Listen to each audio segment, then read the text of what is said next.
Right. That would be, and that would be the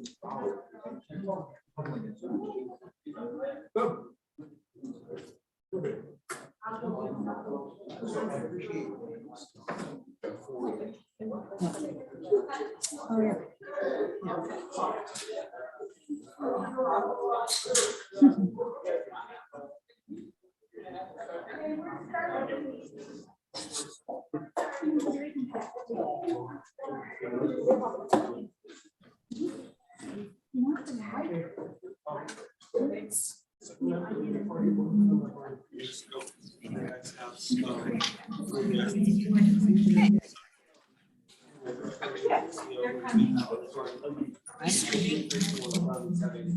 Ready to go? We're good? Is my sound on? Yes. Oh my gosh. How do I? Good evening, ladies and gentlemen. It is 7:02 by my clock, so we are going to begin the December 2nd meeting of the Northern Virginia Transportation Commission. Welcome. For those who are joining online, I'm Katie Crystal, Chair of the Commission. We are live streaming the meeting. Please do speak up if you can. As Kate always reminds me, the camera is there if you'd like to look at it, but of course feel free to use the screens as well. I'll note that we have two commissioners participating electronically due to medical reasons, Senator Bell and Commissioner Letourneau. Thank you, gentlemen, both for being with us. I know Mr. Letourneau is with us because he was an exec. Senator Bell, can I just confirm, are you with us? Can you hear us? I am online. Fabulous. Thank you so much. We're wishing you a speedy recovery. And we also know that Vice Mayor Elizabeth Bennett Parker had a conflict tonight, but is planning to join us electronically for the latter half of the meeting. We are going to show the meeting slides up on the TV screen, so help us navigate. And we have quorum. So I think that concludes our front matter and we are ready to begin. So I trust everybody had an opportunity to review our agenda in advance.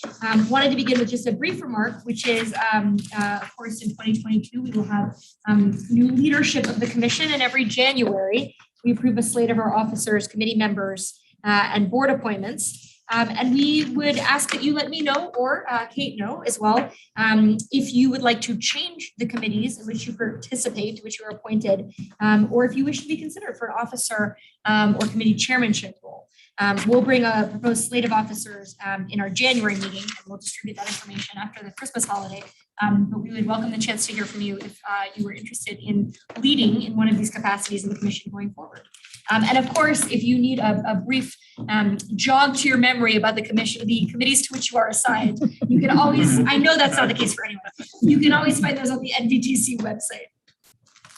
Also, I hope you'll join me in some congratulations. Falls Church Councilman Dave Snyder last night recognized with an award for excellence in elected leadership from the George Mason School and the Regional Elected Leaders Program. So Dave, a round of applause. Congratulations. Well deserved. We are also continuing to receive written public comments prior to each meeting. We received one tonight, which Ms. Matthijs circulated, very topical, noting that now that Dash is free, they were interested in whether other transit systems are going to be instituting fare free transit and whether the commission could help with that. We were so glad to have a series of materials. We hope, because that comment was submitted online, that we may have anonymously, that we may have that person's email address to share that information with them, but to be determined. If not, if they happen to be listening or anyone else, if you visit, I know the commission website right now, you can find that really excellent report on fare free. I have been circulating it to a lot of colleagues in Arlington and in the region because I think it's really high quality work. Mr. Meyer, were you gonna add? Our bus system, Q, has been fare free since March of 20, and it continues to be free. And I anticipate that we will have a permanent decision by our council in the next 90 days. And it's looking very positive that we will finally make it permanently free, but it's been continuously free since March of 20. Excellent, appreciate that. Looking forward to that. Yeah.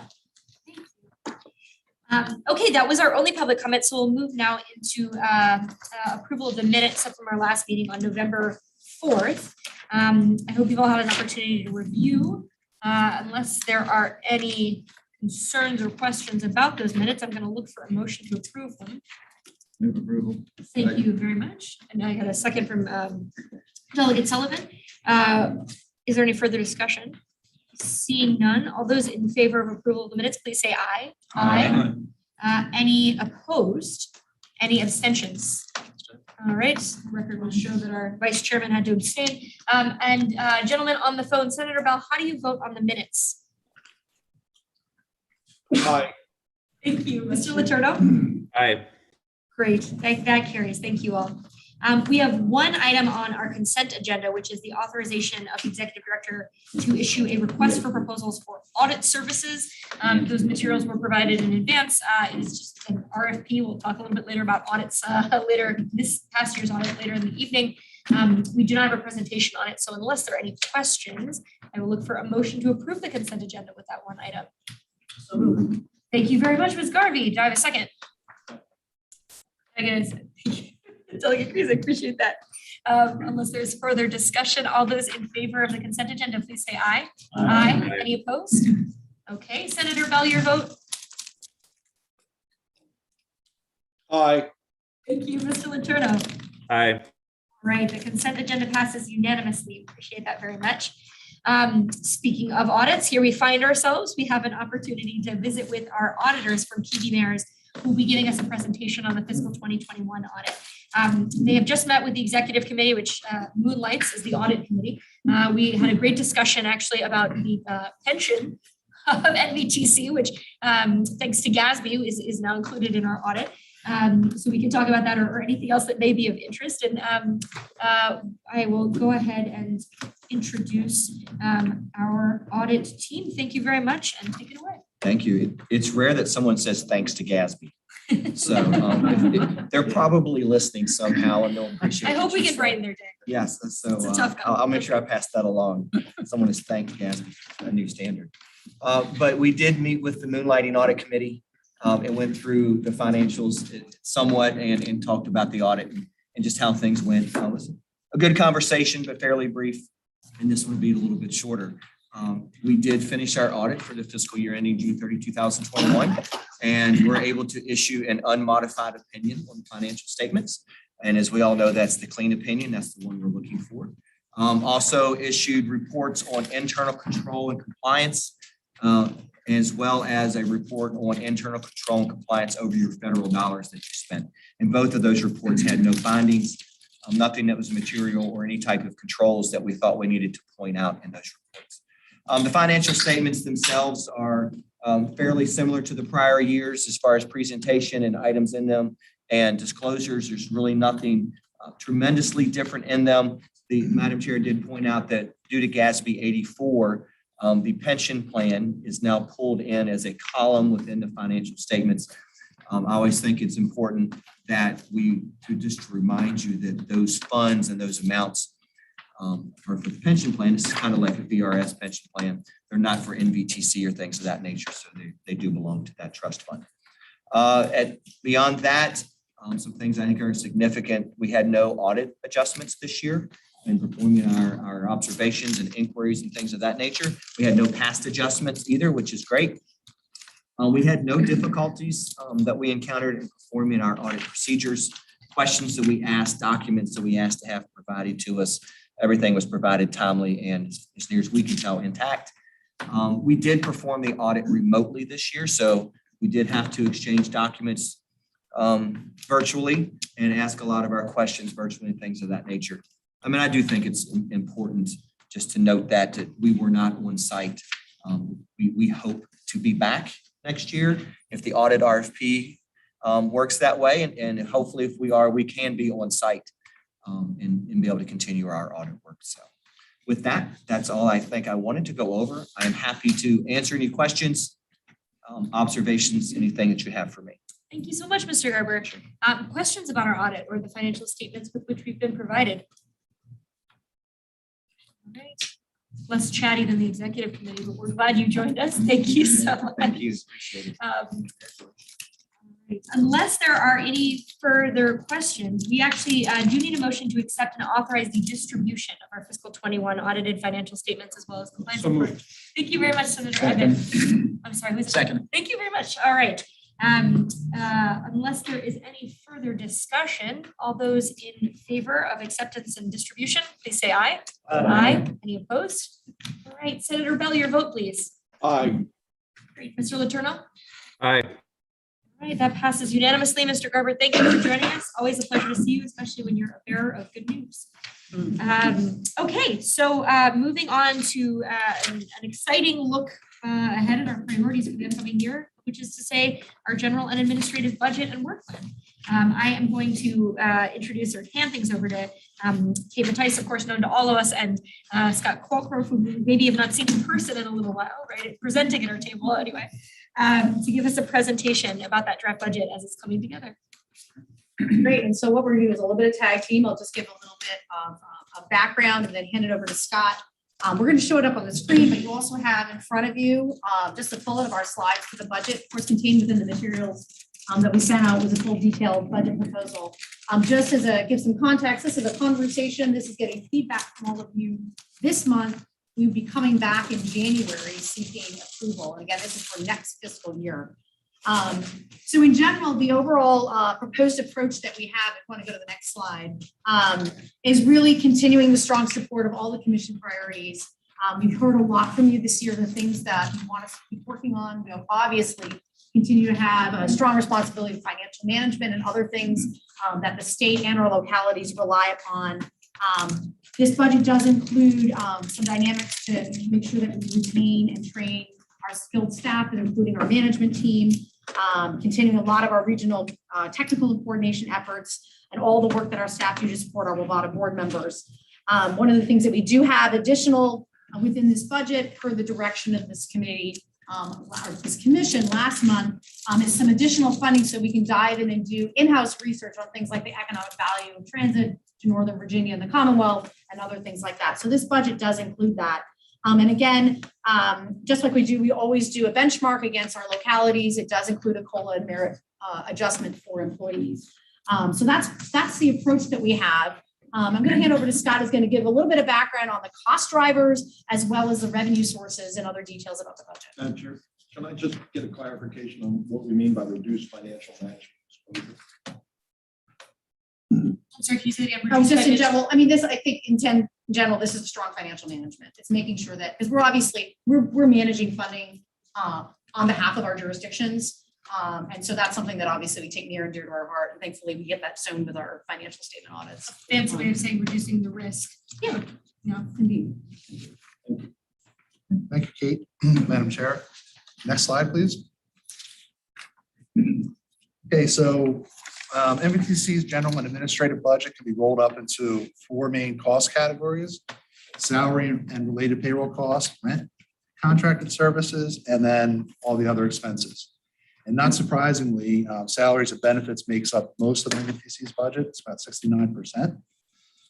Contracted services is next at 16%, and this includes technical support for our commuter choice program, legal, HR support, auditing, state legislative services, and the like. The fixed lease for NVTC's office space is 10% of the total budget, and other expenses are around 5%. Next slide, please. Okay, so this is the revenue side of our budget. And most of the funding that you can see here is from revenue taken off the top of state assistance that NVTC receives for its member jurisdictions. That's about 68%. In fiscal year 22, we expect to receive $232 million in this assistance, and NVTC would take about 1.2%, or actually less than that, towards our budget. And we do expect an increase in state assistance in 23, but at this point, it's really too early to quantify. Hopefully in a month or so, we'll have a much better idea. So the local jurisdictions also provide direct contributions to NVTC from their budgets, and that amount is fixed over the years, and it equals about 7% of our revenue. Commuter choice program, that makes up about 19% of the total. And this is all funding from the commuter choice program that funds the direct cost of carrying out the program. And that includes payroll, consulting services for technical and outreach efforts. And then we also have a carryover of available surplus, which is included as a source of revenue. And this carryover is a result of positive budget variances from prior years. Okay, next slide, please. Now get to the specifics of this year's budget. So this is the expenditures. And it's a summary of the expenditures that are included in the full budget document, which is included in your meeting materials. And that document shows this information in greater detail, and there's notes for most of the line items providing additional information. But overall, if you look at the last line, you'll see that the proposed budget shows an increase of 86,700 or 2.3% over the current year. And going back up to the first line, salaries and wages, that increase is 3%. And we're holding staff levels constant, and there is a provision for COLA and merit increases, as Kate mentioned earlier. Let's see, benefit and other payroll costs, slight increase, and that's really a function of payroll costs and provision for increasing health insurance premiums. Administrative costs are shown in total, and then with detail underneath that. So the 6.7% increase in these administrative costs is due really to 3 line items, and that's rent, travel, training, meetings, and computer operations and equipment. Rent is, of course, tied to our lease. It's a fixed cost. And as Kate mentioned earlier, the budget includes additional funding for professional development, which is part of the travel, training, and meeting lines. And then we have, let's see, we're including about $15,000 for increasing our audio video capabilities in our conference room upstairs so we can hold hybrid meetings. Finally, contract services, that shows an increase of, a $26,400 decrease overall. And that's made up of a decrease in outside support for the commuter choice program, as there was less need as the program matures for those types of services. And that line is funded entirely by the commuter choice revenue. And next is the research support and other consulting. And as Kate mentioned, research support is a new line that is added to this year's budget to support our in-house research efforts. Slide. Going back to the revenues. Similar to the previous slide, this is a summary of the revenues included in the proposed budget. Total contributions in this budget increased by $304,400. This is made up of $94,400 increase in the base operating program, and then $200,000 or 7.6% for this new research support line that's being added this year. An additional $10,000 for staff development, which is 0.4%. And I want to emphasize that this additional $304,000 comes off of the state aid off the top that NVTC receives. Finally, there's a carryover funding, $95,000 this year, and that's due to positive budget variance from fiscal year 21. However, we did use a portion of that estimated positive budget variance when we did the 22 budget. So actually, the budget variance was about $75,000 higher than that. That's all I have on the budget. Okay, next slide.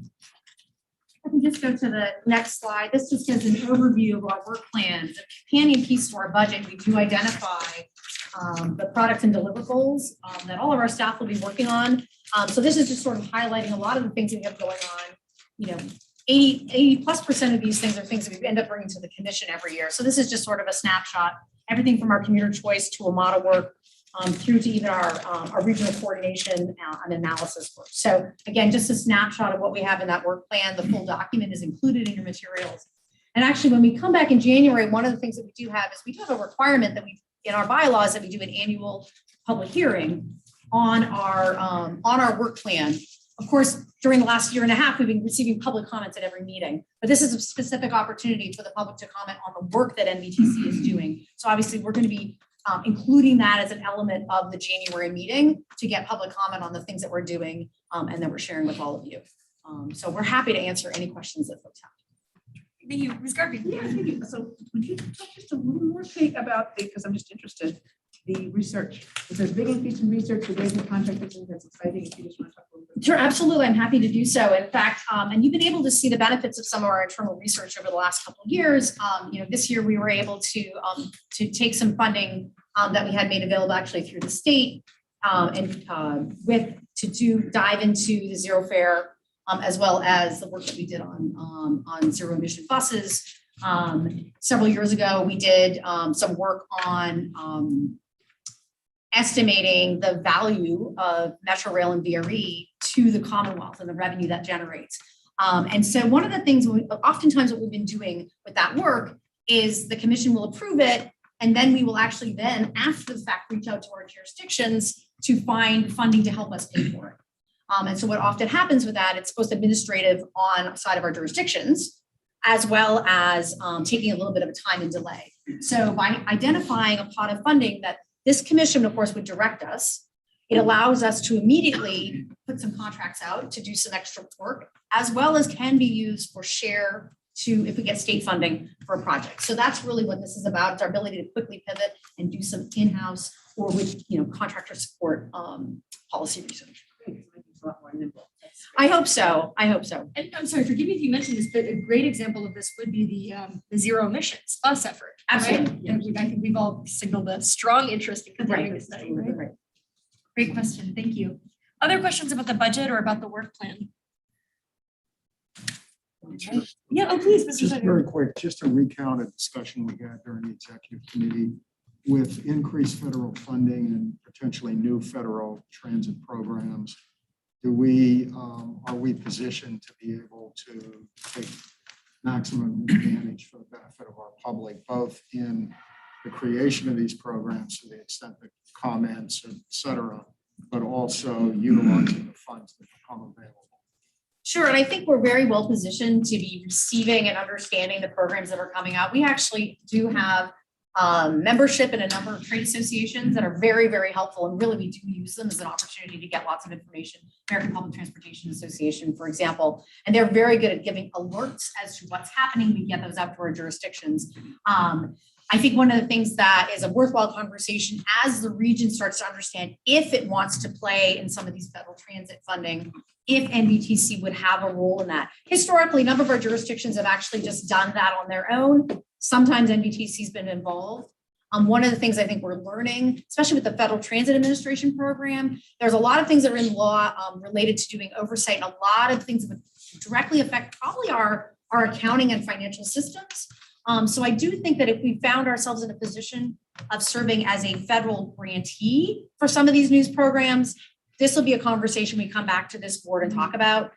So sharing opportunities, understanding what's going on, providing comments.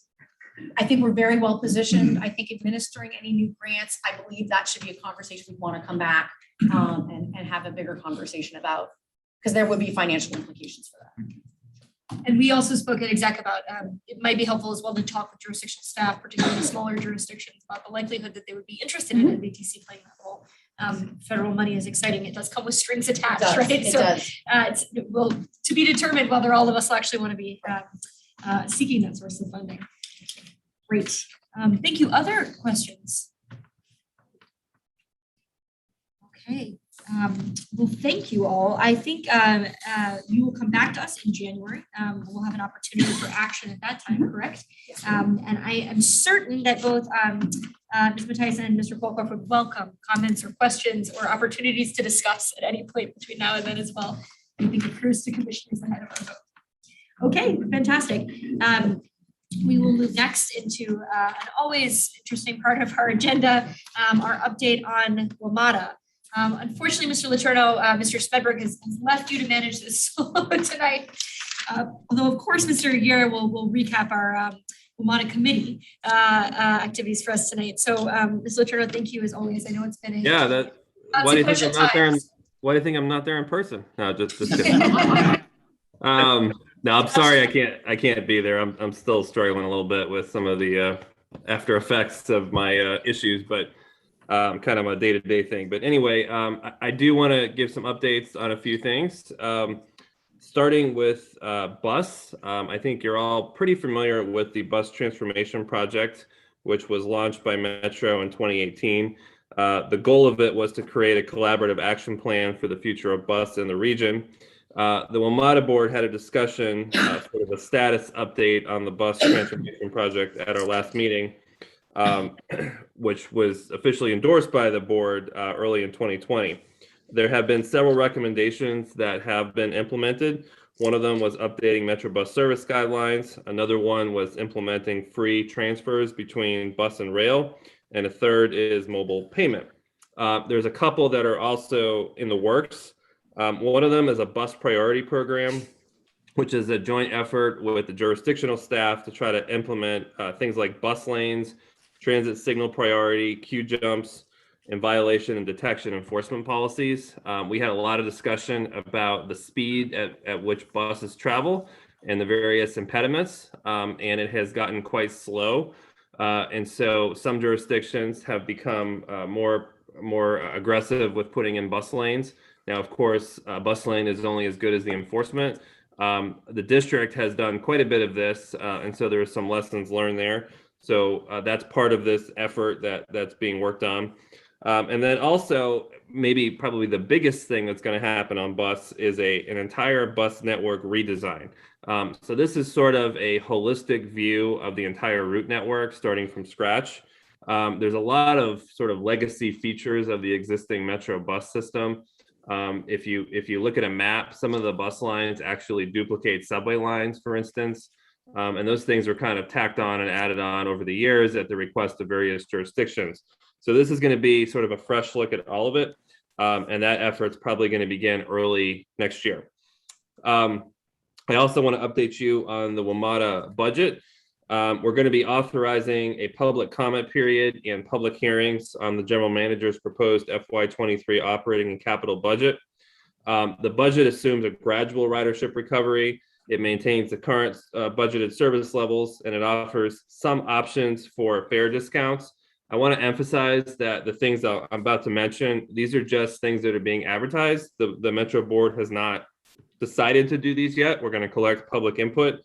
They include a $2 flat late night rail fare, a discount of monthly passes to better reflect additional teleworking, give people a little bit more flexibility with how they're using their passes, discounting the 7-day unlimited pass for 6 months, and then providing an added value bonus for 6 months, which is sort of scalable depending on the levels that we pick. Ridership obviously is still well below pre-pandemic levels. The FY23 budget, and I've mentioned this before, contains a $715 million budget gap, which is entirely offset with federal aid. Initial estimates show that there's $151 million in federal aid that will be left over in FY24, which will create an operating gap of $519 million in that fiscal year. I suspect I'm probably going to be reading some version of those numbers every meeting for the next 12 months, just to make sure nobody forgets. But that is the reality that's reflected in the budget. The budget process is just getting started. The board's going to be having work sessions through my finance committee. WMATA is going to be taking public comment, and then we'll approve the budget in March of 2022. I also just want to mention, as it relates to rail service, Metro is continuing to work with the NTSB to bring clarity to the situation involving the 7000 series rail cars. You may have seen that there was a safety advisory issued this week as a result of this investigation, calling for greater inspections of the wheel sets, given the variance that occurred in the particular rail car in question. We're working with the NTSB to really try to identify the root cause of that. There is a plan in place to increase inspections that we've talked about. We also are gradually continuing to bring older cars back into the fleet. And so I think what you're going to see between now and the end of the year, we have announced that we will be sort of in this reduced service situation because we are missing a lot of the fleet. But I think you will see some gradual improvement as cars come online. We are also sort of victims of the larger supply chain issues that you're reading and hearing about. And so that's impacting the ability in some cases to get some of the older cars back into the fleet. But I know that the staff is working very hard. And finally, on a positive note, I think most of you probably saw the news this week that the Metropolitan Washington Airports Authority declared substantial completion on the rail yard. A lot of our focus has been on phase 2 of the Silver Line, but because there's almost 32 miles of track, between rail yards. It is absolutely essential that we have the Dulles rail yard online to be able to operate phase 2. So now that will go into kind of a similar process for what we're doing with the actual rail line. There'll be testing of all the different equipment, the safety commissions involved, and then eventually the Metro Board will decide to accept the project, and we'll get into operational readiness there as well.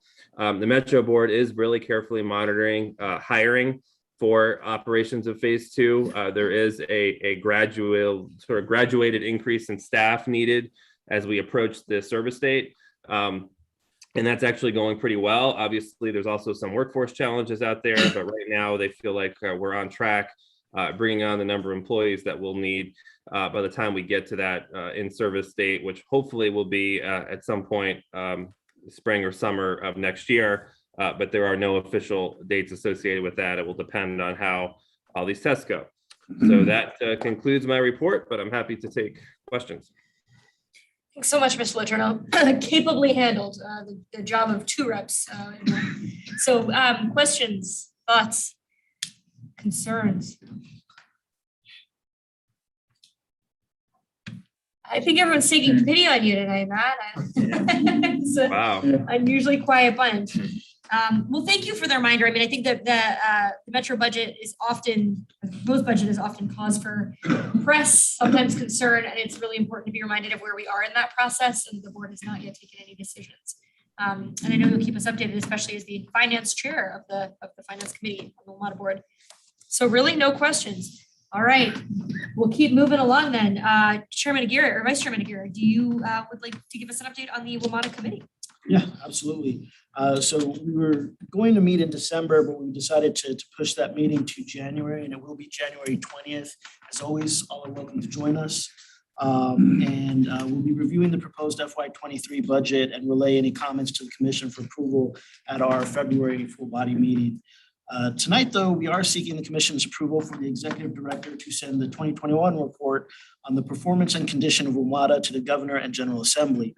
The commission saw a preview of this report at its last commission meeting. The draft report in your meeting materials incorporates committee and commission feedback to date, and the executive summary of the report is available for you as a handout. It's a little green one, I think, with the red stuff at the top. I'd also like to highlight a few of the key recommendations to WMATA in the 2021 report. I think you might have some slides. All right, yep, there we go.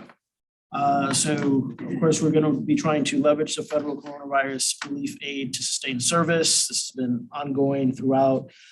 Communicate and encourage a safe return to transit. I know there are several members of this commission that have been very adamant of that, and it is important to have a plan to be able to return ridership. We're also looking at implementing fare and parking policy changes that improve revenue and ridership, adapting rail service to anticipate demand, and continue to focus on ongoing initiatives to reduce costs. And next slide, please. Here are a couple of the other ones that we wanted to take a look at. The report also provides expenditures from Virginia's dedicated capital funding to WMATA. So the dedicated funding allowed WMATA to achieve the following major capital accomplishments in FY21. WMATA nearly completed the platform rehabilitation program with 17 stations rebuilt by the fall of 2021. And I think this was a really good story to show, because when you see some of those pictures of before and after, I mean, it's just night and day. I remember seeing pictures of our Braddock Road Metro in Alexandria, and I was just crumbling, and now it's much better. Also accomplished rail and bus fleet reliability was at an all-time high. The mobile app and new fare gates were introduced, and the mobile app has definitely been looking good so far. So also cellular data service was available in all tunnels, which is a market improvement, and track rehabilitation work yielded dividends with a steep reduction in fires. So Chair Crystal, I think open up to questions and. Thank you. Well, just to begin with a comment, thank you to the WMATA committee, and especially thank you to our staff for the drafting of this report. You know, we sort of lurched from one crisis to another, right? Our capital crisis to the crisis of ridership precipitated by the pandemic. It's easy to forget, exactly as you were saying, Mr. Aguirre, how much progress has been made on the fact that this was a system that was very much not in a state of good repair, and what a difference that dedicated capital funding has made. So I'm glad that we do have the vehicle of this report to make sure that doesn't go entirely unremarked upon. even as we turn our attention to the future and our challenge of rebuilding ridership. Ms. Garvey, please. There's just too few questions, right? So- Yes, absolutely. What, can you just talk a little bit more, how's the mobile app working for here? Is that just going smoothly, everything's good? So good. Maybe Mr. Dovetter would like to speak to it. We can also ask Mr. Letourneau if there's any reflections from the Vermont board Just level. from a general question. Yeah. As far as I understand, yes.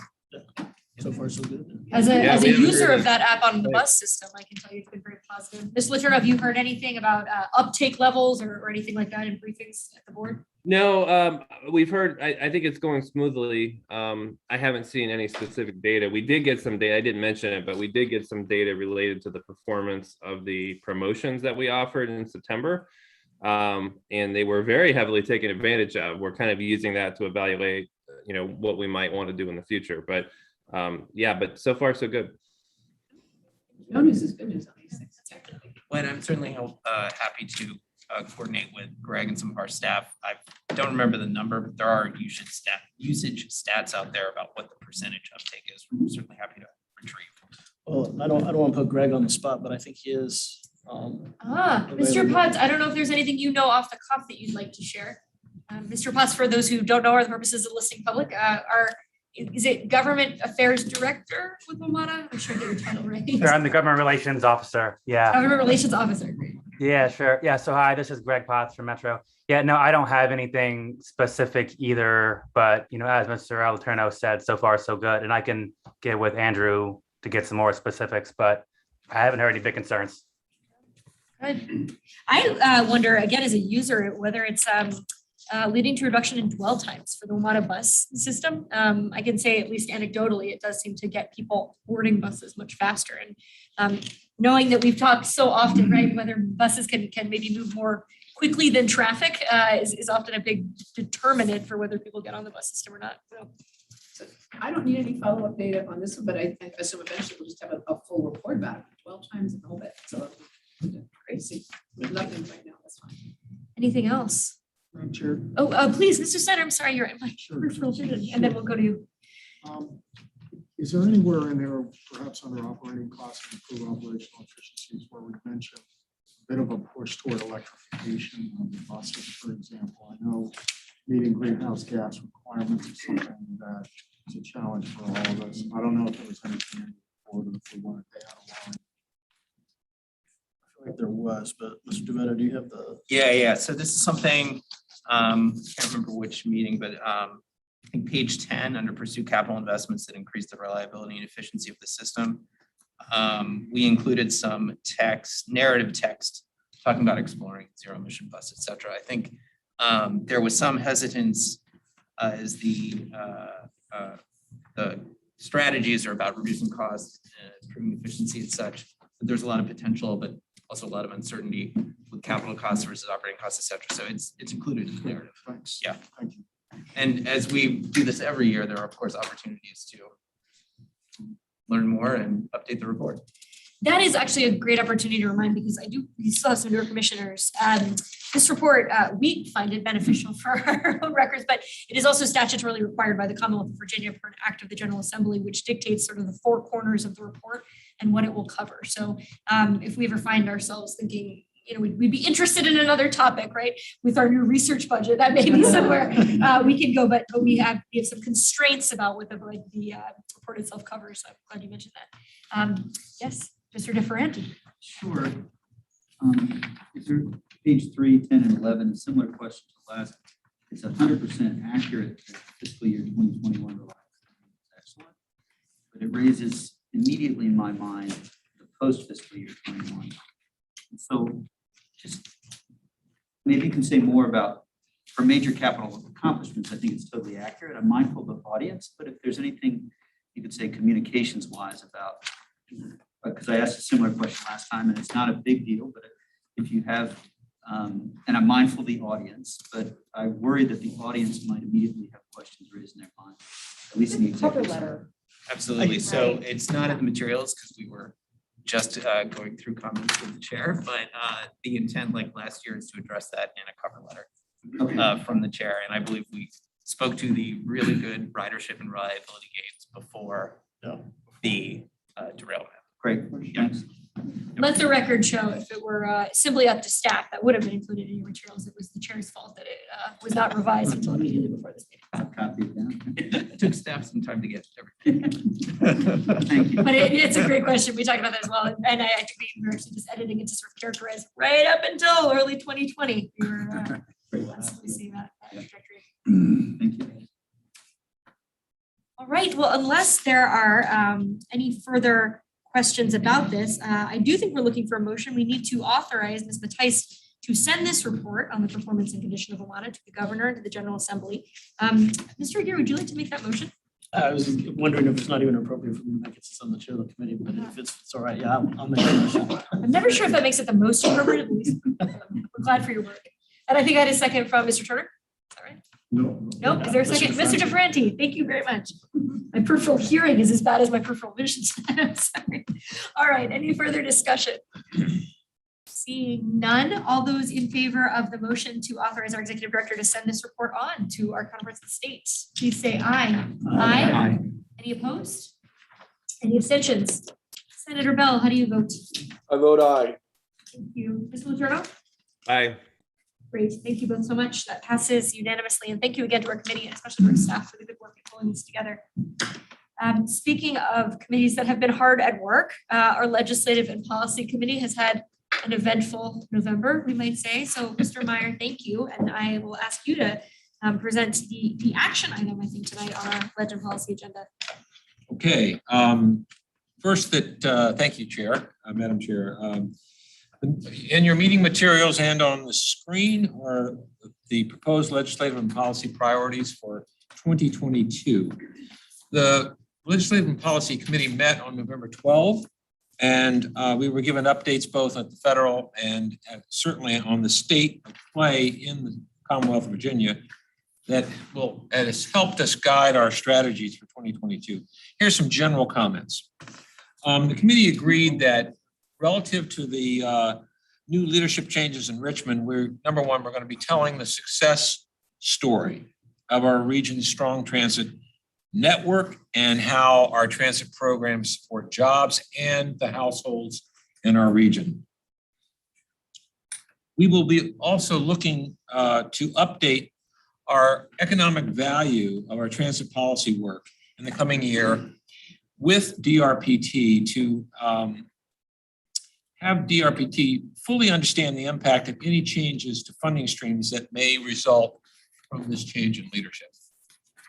And we don't necessarily anticipate that there'll be significant fundamental changes, but any changes that are proposed, we want to make sure that we tell the story so that any considerations are done with everybody's eyes wide open. And we're not going to necessarily try to skew the story, but put the facts out there straight and make sure that everyone understands the implications of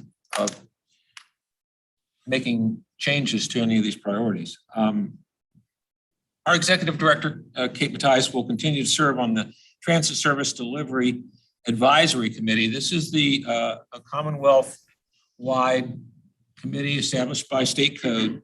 And Kate is our VTA representative. And this year in 22, the committee will be involved in a deep re-examination of DRPT's funding for local systems. So we look forward to some periodic reports on that effort in the next calendar year. Now, specific comments. One, for the state program, for our state legislative policy agenda, obviously one is to stay the course of our funding packages that were approved both in 2018 and 2020 by the GA. These include maximum flexibility for electronic and hybrid public meetings, to restore funding for the NVTA, which is a perennial concern, and as well as expanded opportunities for zero emissions, funding for zero emissions infrastructure, as Mr. Snyder made reference to earlier. And we believe that this agenda aligns with the VTA's agenda and our region's jurisdictions and our regional bodies. At the federal level, clearly, we will be looking for opportunities posed by presented by the recently enacted federal infrastructure bill, and make sure that we catch the wave on any new programs and initiatives that would fit well with our mission. And secondly, support transit benefits, which is a real lifeblood of a lot of our transit operations here in the Washington area, and ensuring that the federal government continues those programs. And three, looking for opportunities to leverage federal funding for transit, for public transit. As you may know, there is historically some federal funding for transit programs in rural areas. And this is an opportunity now for us to expand that conversation and focus to see if there are opportunities in more urban regions. That's my initial overview of where we are with that. I will note that Amy Perrin-Seibert, our consultant from Commonwealth Strategy Group, is present this evening. She wasn't necessarily on the agenda, but if there are any questions that you have that she might be able to help us with most current changes from Richmond, that we would be able to direct those concerns or questions to her too. Please. Yes, Madam Chair, a question I have is for the state priorities, are these actually in priority order? And then the second part of the question is for the items that actually involve funding, is there a funding amount that is associated with it? Because we keep hearing the Restore NVTA funding, and I know that we have made progress on that over the years. So what is the amount that is left? This is a pop quiz and the Phyllis. I know. 38. Yeah, I was gonna say it's just below 40 million. Right, because there was like 82 or something originally, it's around 40. But are the other ones in priority order? And I always like to ask that because it's like, if we are not able to deliver on everything, what are the things that are the most important? Was that discussed at all in the committee? I know historically it hasn't necessarily. Not necessarily, I was gonna say, but the first one that is there is what probably the most conversations about is preserve what we have. There's between the 2018 dedicated funding for Romana and DRE and the 2020 omnibus transportation bill. That's the meat of a lot of the energy associated is keep the good things, let them play themselves out. So I guess, I mean. That is right. So I priority think that number one. How much time was spent, that was, you know. Do no harm. Do no harm. It's very much the intent of it. I guess probably the other message is that as a commission is the way this is drafted on the state side, we do not have any big asks. We've had a lot of big asks in previous years. This is a year to perhaps spend legislative time elsewhere. Yeah. Other than Except for the restoration. of the Except for, authority. but of course, we will always support our colleagues at the authority. Yeah. And you will see that in the full agenda, it lists 38.5 million. So that was a good pop quiz. I hope we didn't fail. But I will note, just link that authority work to our work here. Sometimes the authority is known most for ribbon cutting on big highway widening projects, but when the funds were rounded, that really hurt a lot of our transit and multimodal projects too, because we received not only those big regional funds, but those local funds. And particularly, I can speak a little parochially here for Arlington, Alexandria. It meant an almost total loss of an important funding stream that we use for things like connectivity, multimodality, last mile, that type of thing. So we really appreciate your asking. We're glad to note that amount, specific amount of 38.5 million is specified in the agenda. It's a cogent question, and thank you. Yeah. Mr. Turner. I hope this isn't politically sensitive. I don't intend it to be. Does anyone have any indication that there are programs or priorities for NVTC that the new administration has said they are looking at with a critical eye, or conversely, are there any programs that they have said we really like this program and we want to make sure it has to happen? So I think we've heard very little from the incoming administration on transportation at all, but to the extent anybody has a crystal ball, I know it's Ms. Perrin-Seibert, so. Good afternoon or good evening. I do not have a crystal ball, but I will say that as of right now, I have not heard of anything like that at all. That there is, as Chair Crystal said, I think at this point, that transportation has not really been a big part of the incoming administration's sort of priorities. I know Secretary Lane is on the transition team, which I think is probably really the biggest thing that's, I think, of importance for us as the secretary, both of transportation first and then finance after. He was so involved in all of the funding for the last 8 years that we've been doing all this good work with transportation.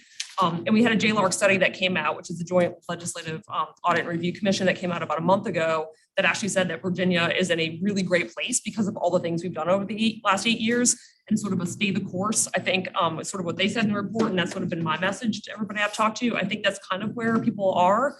Secretary Lane even said that yesterday at the regional award ceremony when he was a speaker. So I think we're in pretty good shape. I haven't heard anything about any specific stuff, especially related to NVTC as being in anybody's crosshairs or anything like that. I just don't think that's the case.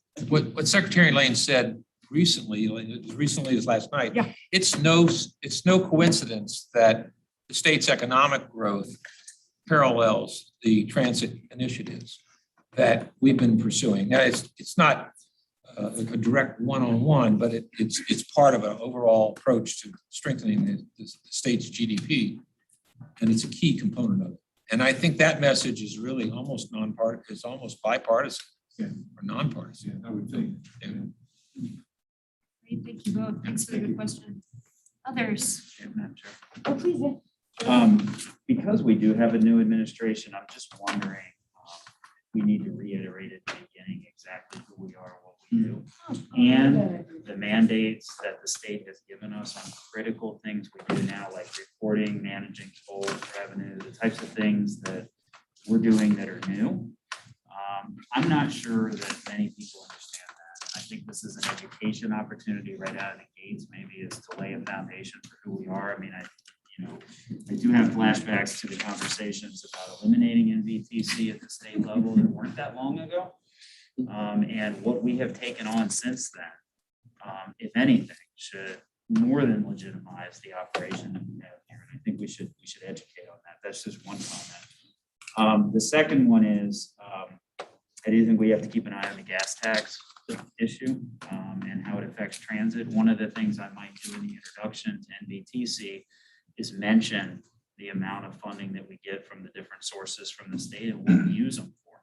Because this is not just, giveaway money. If revenues are reduced, we would hope that those would be replaced. And I'm not sure everyone understands, the order of magnitude. And then lastly, it doesn't directly affect NVTC, but I'm hearing a concerning effort that may be coming not from the administration, but from a member of the General Assembly that would dictate further restrictions on NVTA and how they use their money by requiring arbitrarily certain amounts of money to be used for pedestrian specific and bicycle specific improvements, which sounds great on its surface, but causes major chaos for NVTA at the local level and shows that there's a lack of understanding of how important the flexibility of those dollars are. So every time we put a new restriction in, like that on NVTA, what that causes is local governments then to scramble. The unintended consequence of that might be local governments have to put more money into mega projects because of the money at NVTA that's being used for bicycle and pedestrian projects, which would cause local governments to be able to invest less in those things. And so I think we need to be careful about any efforts at the state level to put further restrictions on the revenues that come to NVTC, that come to NVTA. The reason those bodies exist is to make sure we leverage, as our local governments do very effectively, a myriad of funding sources to make projects happen. So the more layers you put of requirements on that, the less flexibility those local governments have to pair up federal money, state money, local money, different pots of money to make these projects happen. And so I just raise that as a concern. I don't know that it's anything necessarily we have to do here, but I am concerned that there are conversations about that happening because, as everyone at this table knows, our local governments spend enormous amount of time and talent in putting together all of these funding sources to make these projects happen. And every time you put new rules in place that dictate portions of it be set aside for things, you further inhibit our ability to do that. And so I know one of the things we're going to be stressing from our county level is that a tenet of our legislative package is always preserving local authority. And we're going to have NVTC and NVTA. We don't need to be told even more about how that money should be used. That's why we're here. That's why we exist, to be able to make those decisions. And so I'm not suggesting anything in our package. I'm suggesting it's something we need to watch this session. We may be trying to preserve our own funding, but if we're not keeping an eye on requirements that dictate how that funding gets used, we may be losing funding without actually losing dollars. If you understand what I'm saying. So I think it's just something we need to watch. Thank you. Yeah, please. Chair McKay, without naming any names, is this an idea that's coming from someone within the region or someone outside of the region? No, it's coming from within the region. And it's concerning because it's just a loss of flexibility that we need to get these projects to happen. Okay. Can we get their initial? So, I just want to make sure I heard right, because they seem like really good ideas. At first, you're talking about 2 or 3 paragraphs at the start for the first 2 of your suggestions. And then for the third of your points regarding the unnamed other body attorney, that's something you would not put in writing, is that? No, I would not put that in writing, but I think whenever you have a new change in administration happening and potentially could have a new director of DRPT and a lot of other new staff people, I think it's really important to remind whoever that is of the importance of this group, what it is we actually do and the magnitude of our responsibilities before people maybe look at documents from years past and have the same thought that maybe this organization doesn't need to exist. We've taken on a tremendous amount of responsibility in the region. We should be proud of that. We should be laying that out in front of the new administration to make sure they know who we are and what we do. Madam Chair, I would add that not only should we do that, but we should also include the accomplishments, like specific accomplishments, some of the nuts and bolts things that have happened as well, so that they can really see. Because you're right, it's going to be a whole new. It's been 8 years essentially of the same administration. So this is a big change. So I think that is an excellent idea. So if I could, I'm actually quite proud because one of the things that we put together, we do have our big legislative event on Monday, and the materials have been put together for that, which will effectively turn into a meet and greet packet, our one-pagers on all of the programs like commuter choice, our Romana stuff that we've been working on, et cetera. And so we actually do have a companion piece, but we're going to go back and look at that with brighter eyes to make sure that there's a full understanding of all the things we have going on here. So. And just if I could follow up, that is very important. I just want to make sure we can synthesize it down kind of in a cover letter of introduction with our legislative package attached to it with those metrics, because even those individual projects, I know we could write a whole book on each one of them. I think we need to figure out a way very simply at the beginning as the cover letter for our state legislative agenda, exactly who we are, what we do in simple terms, but dramatic terms in terms of the amount of money and magnitude of the work that this very does. Yeah, I think your delegate Cruz's question is a good one. I mean, we've got a great example, Long Bridge. Huge, multi-year, multiple jurisdictions, lots of different funding sources.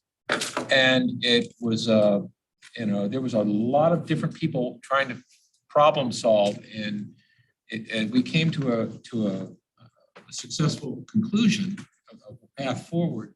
And that's the kind of story that we should be able to tell and point to. That's probably the most significant one that we did in the last few years. Yeah, not a lot of people know. Not a lot of people know about it, but it has profound impacts not only for the region, but not only for the Commonwealth, but the whole Eastern United States, really, quite frankly. We're sort of uniquely situated to do that. Yes, good set of suggestions indeed, I think. Stipulated that we'll be working on some preamble or something to accompany that. With that understood, do I have a motion maybe to approve that legislative agenda with some further questions? So motion approved. Thank you. Who's going? Do I have a second? I'm happy to second it. Thank you.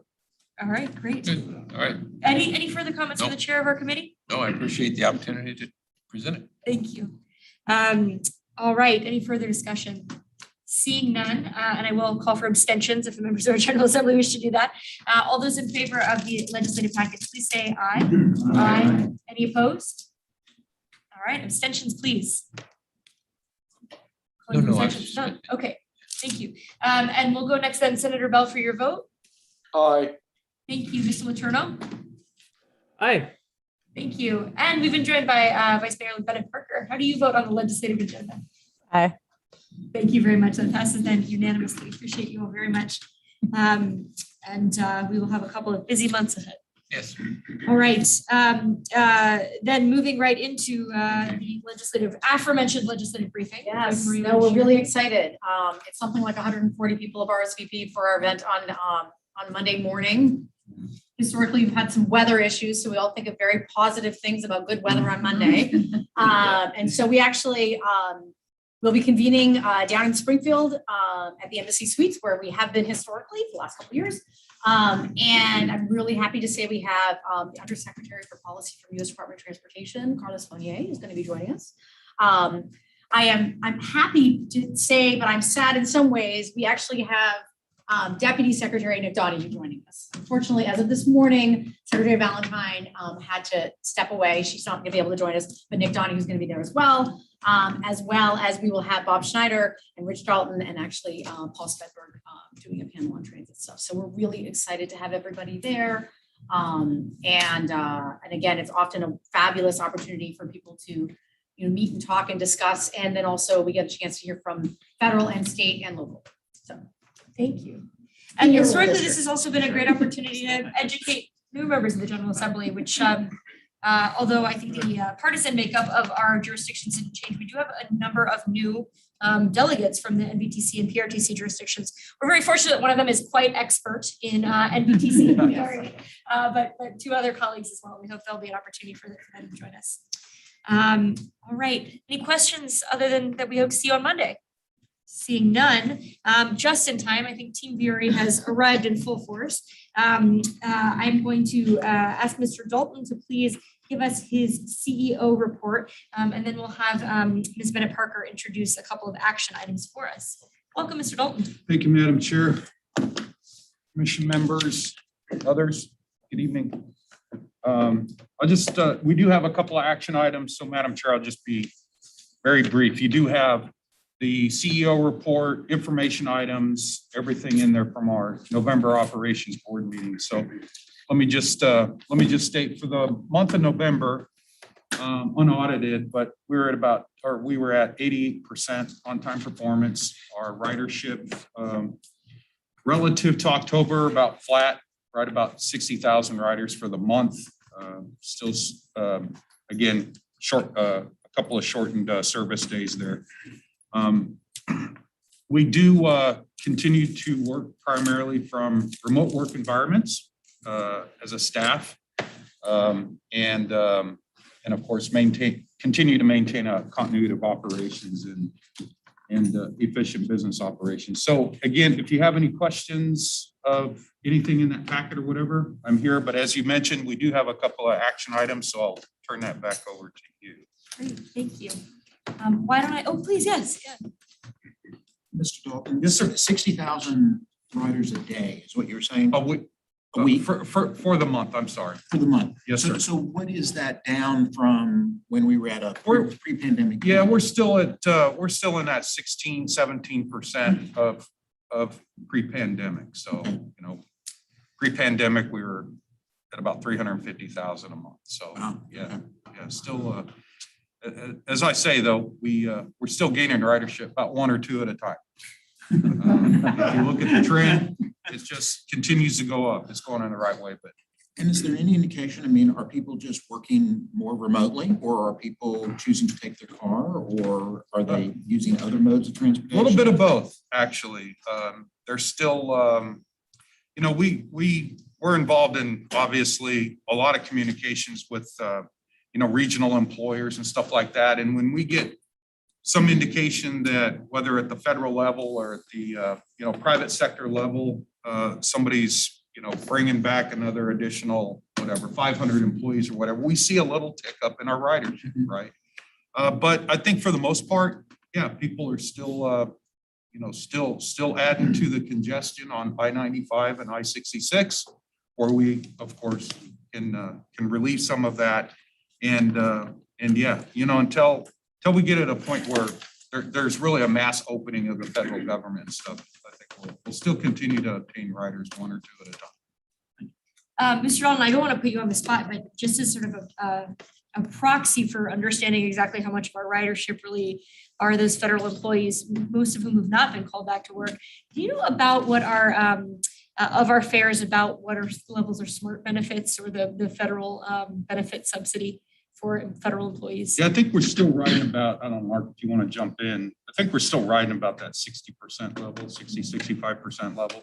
Which I think just says a lot, right? We've talked a lot about the populations that have been truly transit dependent, right? Bus probably took the lowest hit to ridership throughout the pandemic, rail a little less so, and VREs, 60% of our riders are federal employees using that program. I think it really gives you a sense that until the federal government is ready to reopen its offices full time, I think VRE will probably lag other transit systems.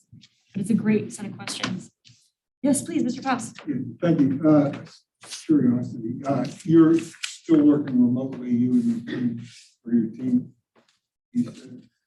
I will say primarily, obviously, when you include not just VRE staff, but even our contracted service providers.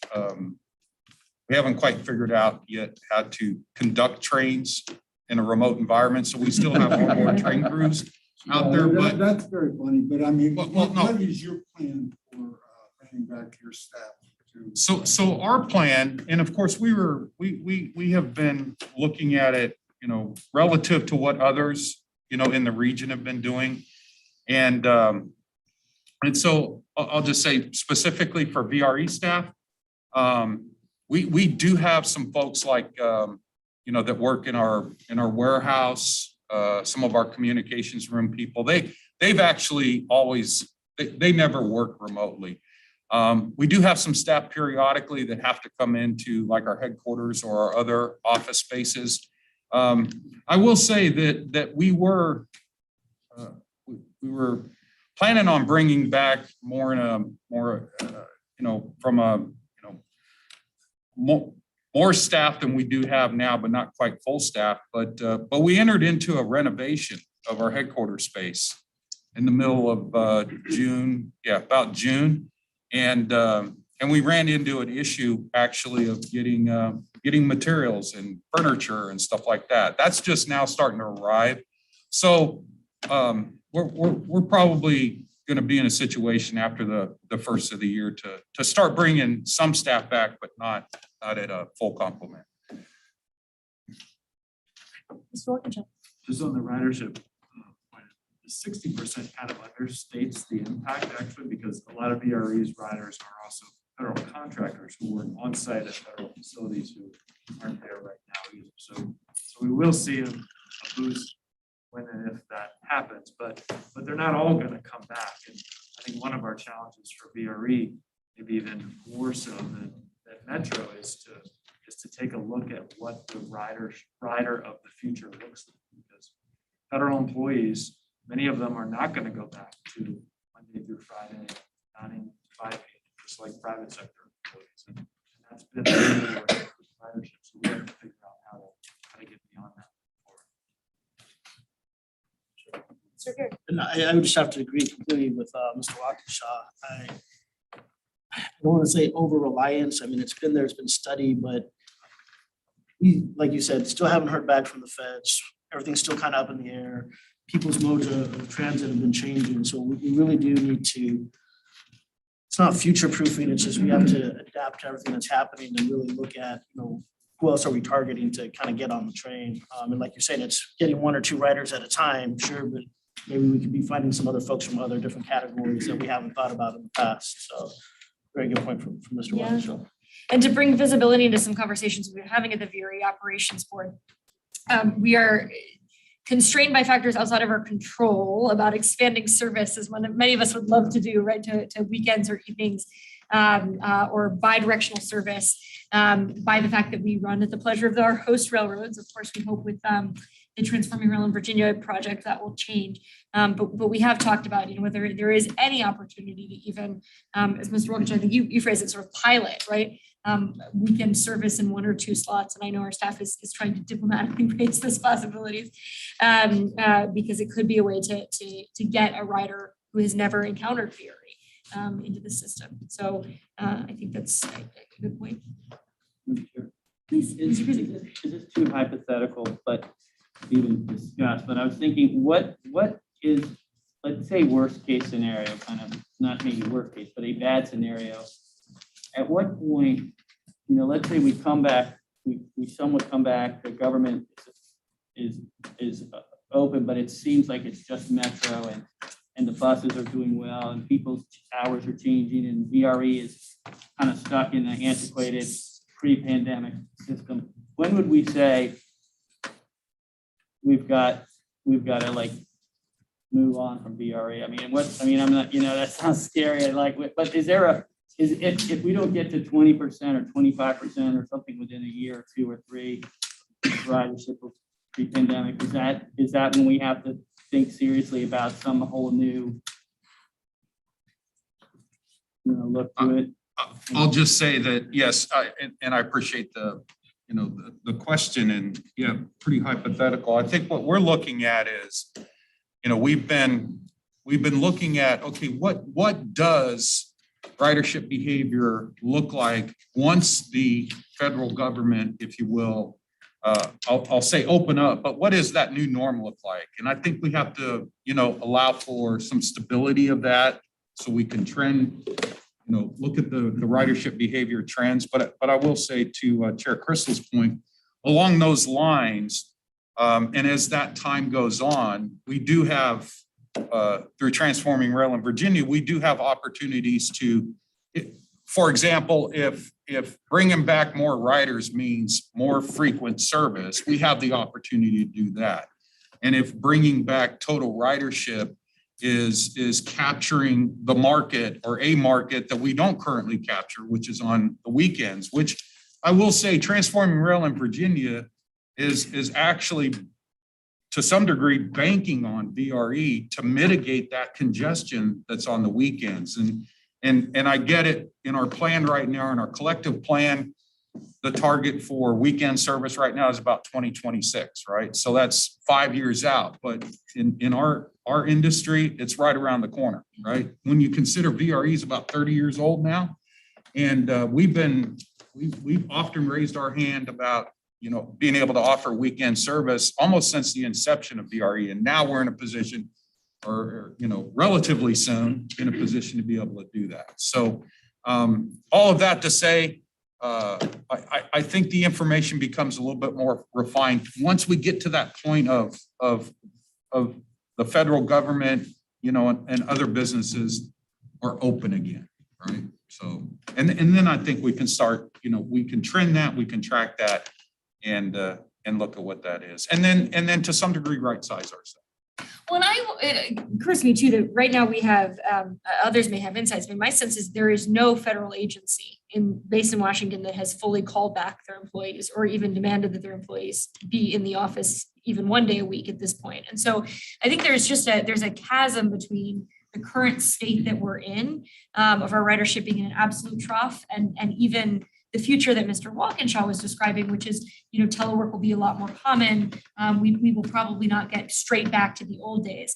But I think, to me, the sort of question of the existential question of would we start winding down VRE, there's a lot of ground that can be covered between, peak ridership and where we are right now with no federal agencies requiring their people being in the office. So I think we'd really want to see. We'll be somewhere between those two poles, I suspect. But I think I saw Mr. Alcorn, then Mr. Wilkins, and Mr. Faust. Thank you, Madam Chair. And just to pull on that a little bit more, the federal government, the funding that came from the feds, frankly, it basically is a lifeline for VRE, even more than that. So, so we have a little bit of time. We don't have forever. We have a little more time with VRE than we do with Metro. And hopefully in the next couple of years, we will see, that new normal and then be able to balance it. I think having the ability to pilot things, having the ability to try new service, which is constrained just by the nature that VRE is a commuter system right now. And how it grows is going to take a while. So we've got a little bit of time. Things Yeah, I was just certainly VRE is not something we can allow to wind down for a lot of reasons. One, members of the General Assembly from Southern Fairfax County wouldn't get to Richmond if we didn't have VRE, because 95 would be more of a parking lot than That's right. it is now. So I don't want it to fail. I'm just. yeah, and the question is Don't get me wrong. how do we ensure that it continues to thrive? And I think Rich and I have a little bit of a difference of opinion. I don't think we can wait until things shake out 1, 2, 3, or 5 years from now to figure out a path forward. We know that we are going to have a different ridership profile to some degree than we've had in the future. And I think we need to start the process of figuring out what that looks like now. So 1, 3, or 5 years from now, we're ready to implement. So Mr. Faust and Mr. Church. Thank you.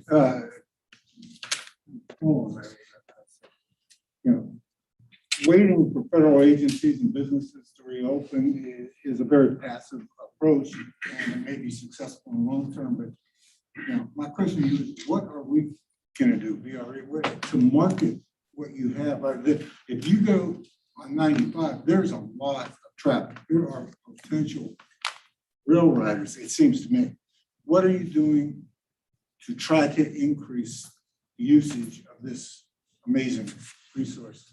So currently, of course, we have some, some, I'll just say some basic marketing campaigns going out there. One thing that we are also doing is through the work of updating our system plan, we've taken somewhat of a step back and we're focused now on, ridership demands, and not so much just within our immediate region. We've actually, we should be obtaining some additional streetlight information here in the next month or two that actually expands out more, like frankly, down to Richmond and out to the Charlottesville area, because we do capture riders from as far away, even though our end of the line is in Spotsylvania County and Manassas or Broad Run in Western Prince William County. So we are currently looking at that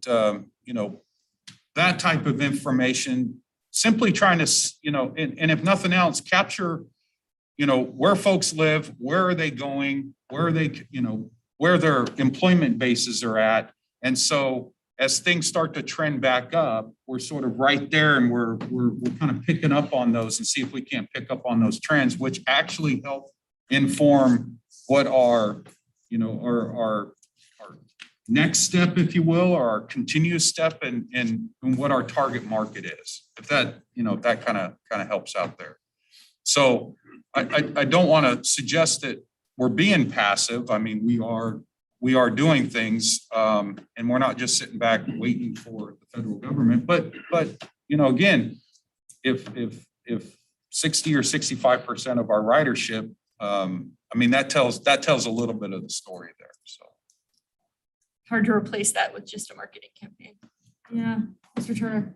I think James's point is exactly right. And as he said, it sort of triggered in me. I sort of mentally thinking, well, we have to wait and find out what the new environment looks like before we can figure out how to react to it. But I think you're absolutely right. We've got to model that.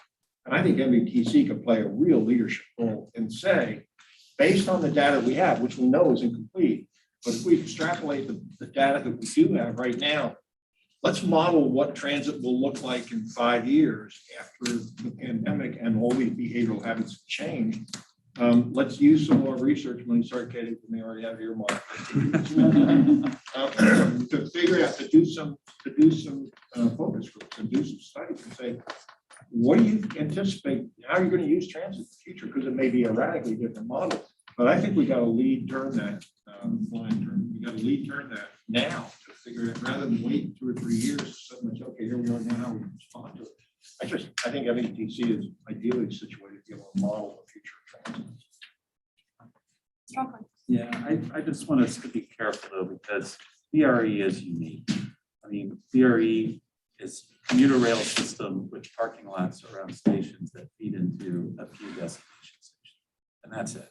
And it may grow and evolve, and I'm all for modeling that and looking at it, but it is really built to a specific mission. And getting to something else, I think it's a good idea to talk about it and explore it, but there's going to be cost. I mean, this is so let's think this through, but let's also, frankly, let's don't abandon its core mission and that what's been built to. If we can add to it, great. But obviously, there's some cost benefit that we're going to have to push out. Thank you. I think that's probably a good note to wrap up this larger existential question on, and I really appreciate the diversity of opinions here. We do have some action items, actually, as was noted. And let me ask Ms. Bennett Parker, the chair of VRE, to talk to us a little bit about the legislative agenda, which requires action tonight. And then I know you, Mr. Schofield, are prepared to talk to us about a public bond issuance. So over to you. Thank you, Madam Chair. VRE's 2022 legislative agenda serves as guidance for staff and contracted legislative liaisons during the legislative session, covers both state and federal issues. And our legislative agenda aligns with NVTC's legislative and policy agenda, which we just passed.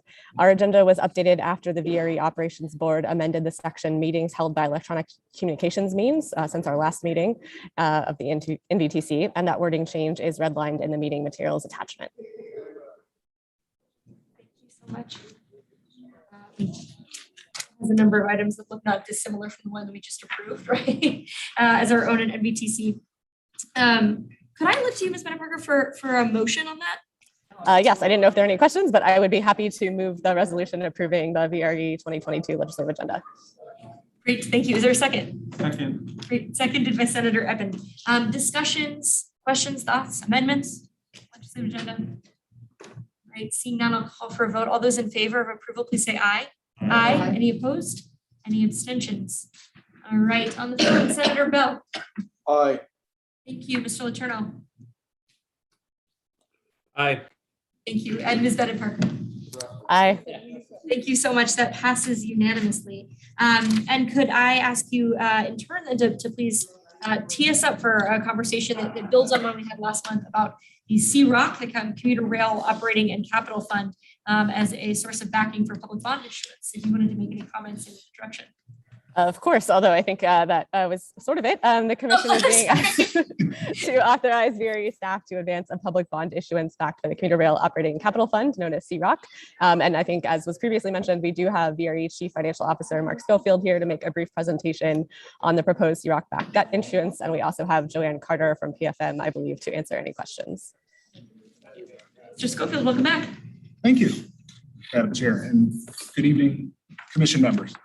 As I said, our recommendation to the Commission this evening is to authorize VRE and Commission staff to advance to the implementation stage of a public bond issuance backed by the VRE's CROC revenues. This recommendation has been developed in consultation with our financial advisor, our external bond counsel, and our internal counsel. VRE and the commissions have committed to this debt as a part of the funding agreement between VRE and the Virginia Passenger Rail Authority, the VPRA, that was executed earlier this year. In accordance with our updated debt management principles, this sale includes a target of 2 times debt service coverage and the funding of both a debt service reserve and a liquidity or a working capital reserve. The CROC will be the only resource available to repay the debt. There will be no backstop from VRE's other resources if the local jurisdictions, or the Commonwealth. A preliminary credit assessment indicates that the CROC-backed debt would receive a credit rating in the AA category, and based on the market conditions as of early November, a sale would generate approximately $130 million in available project revenues. These project revenues would then be transferred to VPRA for the purchase of right-of-way as a part of the Transforming Rail in Virginia program. VPRA has concurred with the recommendation to proceed with the public sale. So, our next steps. If the commission does agree with this proposed approach and authorizes us to advance to implementation, we will move ahead with tax due diligence, working with the outside bond counsel, choosing an underwriter, and pursuing indicative ratings from the major credit ratings agencies. And then after that, the entire team, so the VRE and commission staff, financial advisor, the bond counsel, and the underwriter, would then collaborate on structuring the financial features of the bonds and drafting the bond documents. We would anticipate then in the late winter or the early spring, returning to the operations board and then to the commissions for the final approval of those bond documents.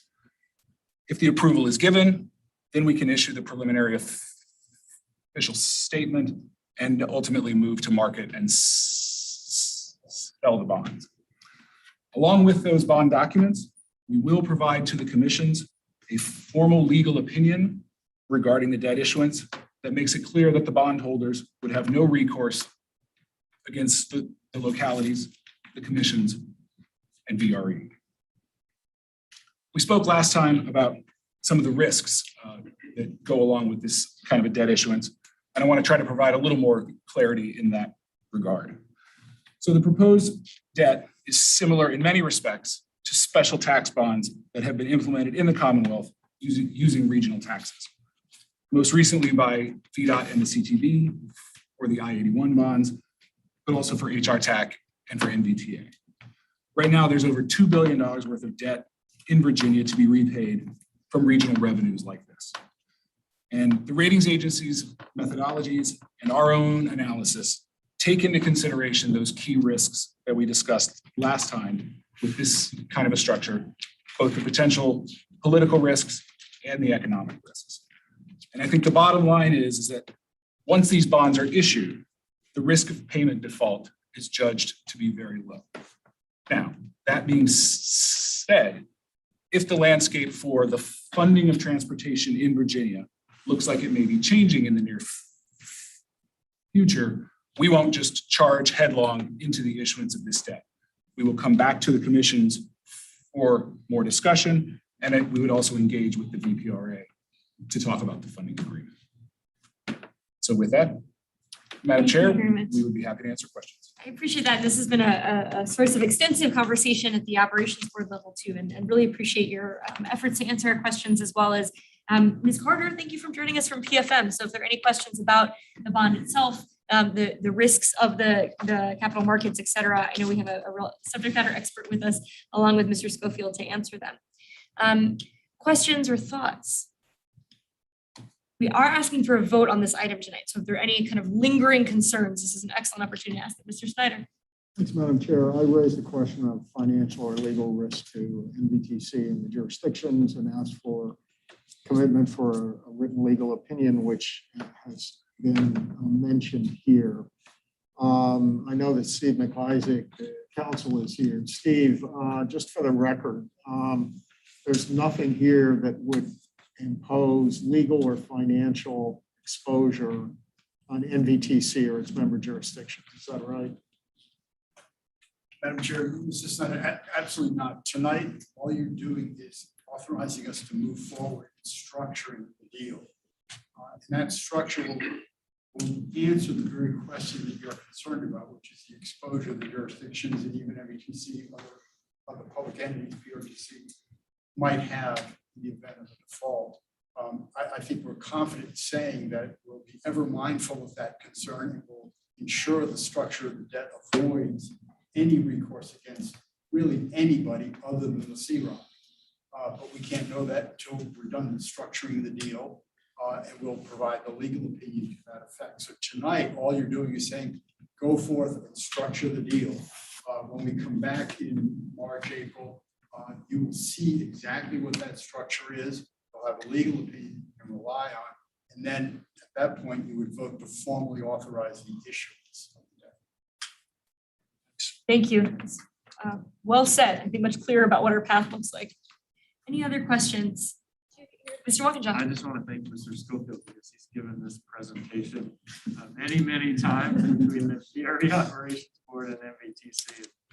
He's like the Rolling Stones. He gets up every night and does a show. All this hard. So thank you, Mike. I will note that I think it evolved slightly, right, to speak to some of the specific concerns. Yep, so absolutely. Points there. I don't know if satisfaction, it's the same notes every night.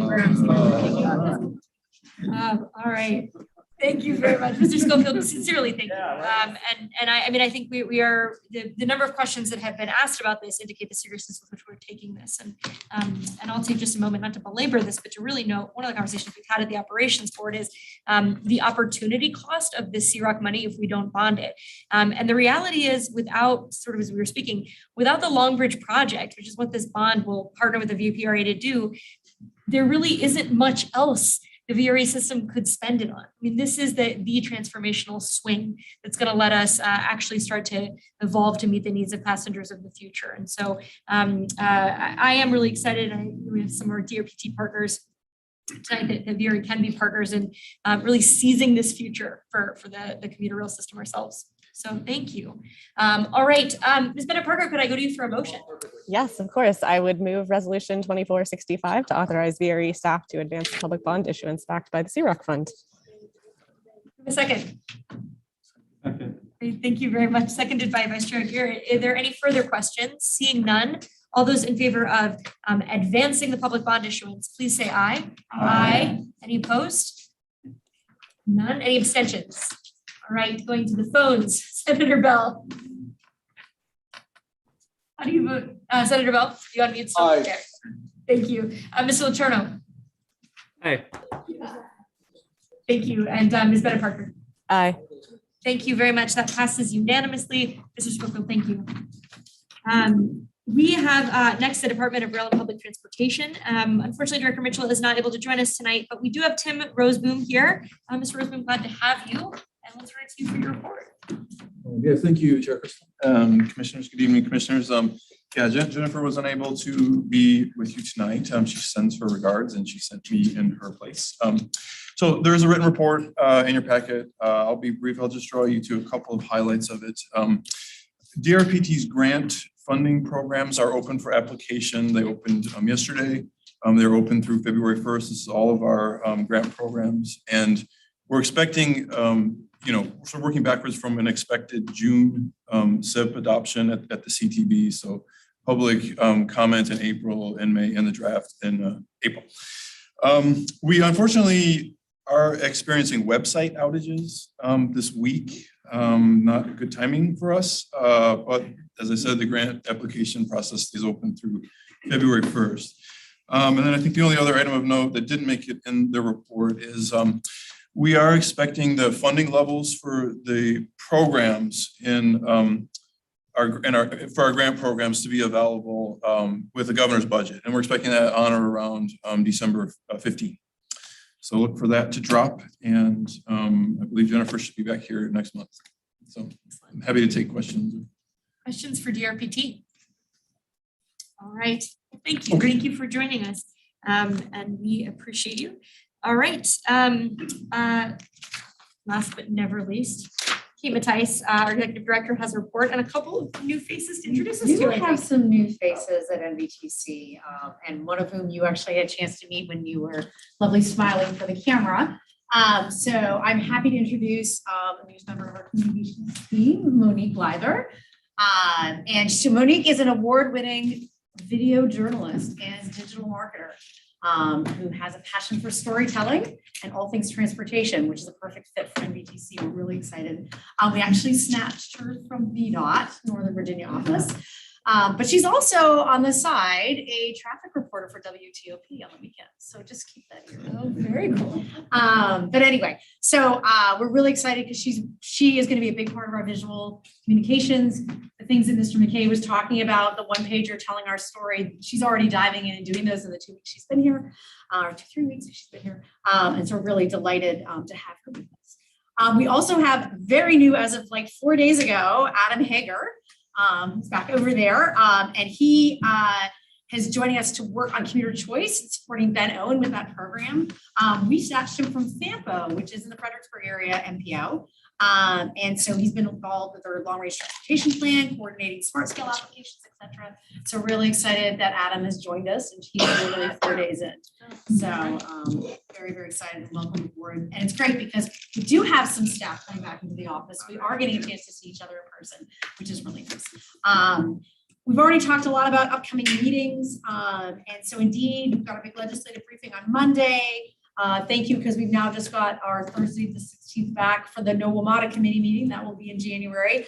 And our next commission meeting will be in the new year on January 6th. One of the things I was just reminded when Tim was standing up, we did get word today that DRPT has awarded us a grant for that marketing campaign that we're doing jointly with all of our jurisdictions. And so that will be launching in the new year. This is getting back on transit. And so we're really delighted that we were to get an 80% funded grant from DRPT for a region-wide transit marketing campaign. So that's just like hot off the press. So that's new jams. So that's concludes my report. Thank you very much. All right, unless there are any further questions for Ms. Mattice, we look forward to seeing everyone this upcoming Monday in Springfield. It's right around the corner, and we'll see you next then again in 2022. So with that, everyone, Monday notwithstanding, have a